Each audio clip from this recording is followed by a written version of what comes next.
Samuel, chapter 27. I'm reading from Yah Scriptures. And David said in his heart, Now I shall perish by the hand of Shaul. Some day there is not better for me than to escape to the land of the Pelethites.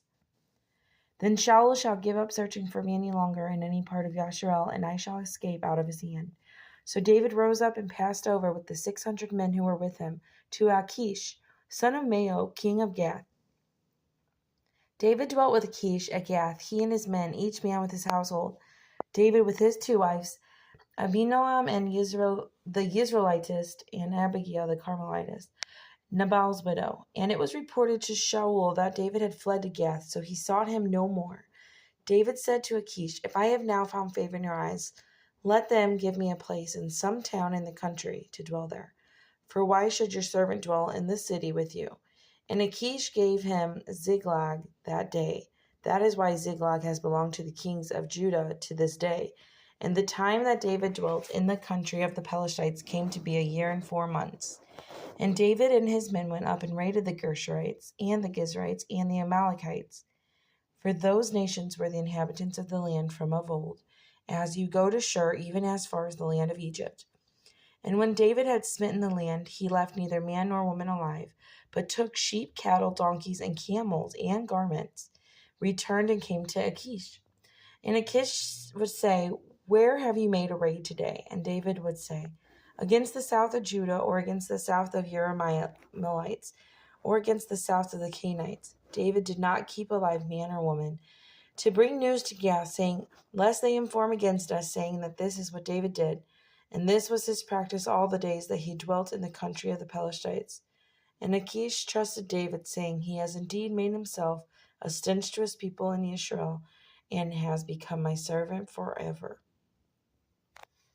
Chapter 28. And it came to be in those days that the Pelethites gathered their armies for battle to fight with Israel. And Achish said to David, You know, of course, that you are to go out with me in the army, you and your men. And David said to Achish, Very well, you shall know what your servant should do. And Achish said to David, Very well, I make you one of my chief guardians forever. And Shemuel had died, and all of Israel had mourned for him, and buried him in Ramah, his own city. And Shaul had put away the mediums and the spiritists from the land. The Pelethites were gathered and came and encamped at Shunem. Shaul gathered all Israel, and they encamped at Gilboa.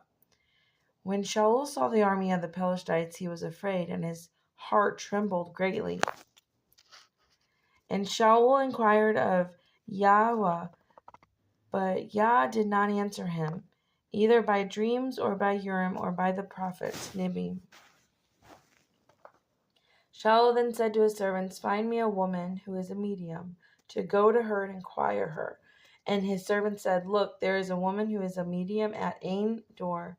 And Shaul disguised himself, put on other garments, and went, he and 2 men with him. And they came to the woman at night. He said, Please divine for me, and bring up me the one I shall name.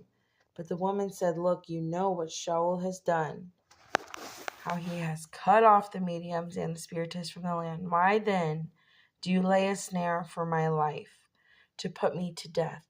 Shaul swore to her by the Most High, saying that as the Most High lives, no punishment comes upon you for this matter. And the woman said, Whom do I bring up for you? So he said, Bring up Shemuel for me, Samuel. So he's talking to a witch right now, a medium who's going to talk to the dead, okay, which is a sin. And we see this happening today too.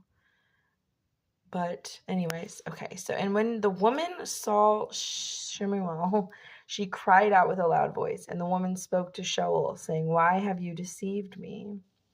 You yourself are Shaul. And the king said, Do not be afraid. What did you see? And the woman said to Shaul, I saw a spirit coming out of the earth. Okay, she's talking to a demon right now, but he's thinking it's Samuel. And he said to her, What is his form?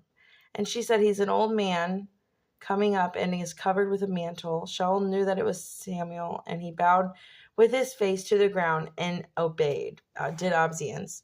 And Shemuel said to Shaul, "Why have you disturbed me by bringing me up?" And Shaul answered, "I am deeply distressed, for the Pelethites are fighting against me, and Elohim has turned aside from me and does not answer me anymore, neither by prophets or by dreams. So I have called to you to reveal to me what I should do." And Samuel said, "Why do you ask me, seeing that the Most High has turned aside from you and has become your enemy?